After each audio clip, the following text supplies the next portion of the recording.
इस व्यक्ति को अपनी शादी की तस्वीर में एक अजीब सुराख मिला। उसकी पत्नी की 2 उँगलियां इस तरह से क्रॉस की हुई थीं कि ऐसा लग रहा था कि वह भगवान से मौन माफी मांग रही है। इस संकेत का मतलब था कि उनकी शादी असली नहीं थी। अगले दिन ट्रूमैन ने अपनी पत्नी से सीधे तौर पर नहीं पूछा। इसके बजाय वह उसके करीब गया, सामान्य तरीके से व्यवहार करते हुए यह पता लगाने की कोशिश कर रहा था कि वह इतने सालों से क्या छिपा रही थी। लेकिन उसकी पत्नी को पहले से ही पता था कि ट्रूमैन क्या योजना बना रहा था। उसने जल्दी से बहाना बनाया, कहा कि उसे एक जरूरी सर्जरी करानी है। आमतौर पर वह इतनी व्यस्त नहीं होती, लेकिन आज वह बहुत अलग तरीके से व्यवहार कर रही थी। यह देखकर ट्रूमैन का संदेह और भी मजबूत हो गया। जैसे ही उसकी पत्नी जाने वाली थी, ट्रूमैन ने लापरवाही से कहा, मैं तुम्हारे लिए अपनी उँगलियां क्रॉस करूंगा। वह रुकी, पीछे देखा, मुस्कुराई और बाहर निकल गई।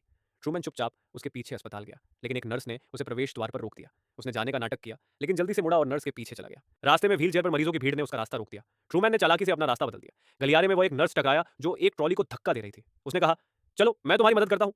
सभी बाधाओं को पार करने के बाद ट्रूमैन आखिरकार ऑपरेशन रूम में पहुंच गया, लेकिन उसने जो देखा वह खराब अभिनय जैसा लग रहा था। जैसे ही सर्जन शुरू करने वाला था, मरीज जिसे बेहोश माना जाता था अचानक उठ बैठा। ट्रूमैन को एहसास हुआ कि यह पूरा सेटअप नकली था। उसकी पत्नी वास्तव में एक डॉक्टर नहीं थी, लेकिन उसे नहीं पता था कि झूठ इतना बड़ा था। यह सिर्फ उसकी पत्नी ही नहीं थी जो नकली थी। ट्रूमैन ने देखा कि उसके आसपास की हर चीज एक पैटर्न में दोहराई जा रही थी। इसका परीक्षण करने के लिए उसने अजीबोगरीब चीजें करना शुरू कर दिया। वो अपने जूते का फीता बांधने के लिए सड़क के बीच में रुका, फिर बैठ गया और अपने आसपास की दुनिया को ध्यान से देखने लगा। उसे आखिरकार यकीन हो गया कि हर कोई और हर चीज एक लूप में थी। उसने पैटर्न में एक ब्रेक की तलाश की और भीड़ में एक अजीब आदमी को देखा।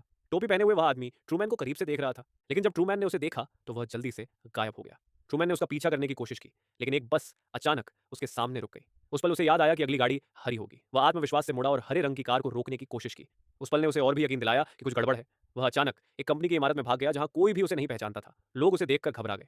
जब लिफ्ट के दरवाजे खुले तो ट्रूमैन ने देखा कि यह लिफ्ट नहीं थी, बल्कि एक टीवी सेट का बैकस्टेज था। एक सुरक्षा गार्ड ने उसे बताया कि यह निर्माणाधीन है और उसे बाहर धकेल दिया, लेकिन इस बहाने ने और भी संदेह पैदा कर दिया। इन सभी अजीब घटनाओं के बाद ट्रूमैन को एहसास हुआ कि उसने सच्चाई की केवल एक झलक देखी थी। वास्तव में वह एक विशाल सेट पर रह रहा था। ताइवान नामक एक द्वीप 6000 छिपे हुए कैमरों से भरा हुआ था, जो ट्रूमैन के जीवन को बिना रुके प्रसारित कर रहे थे।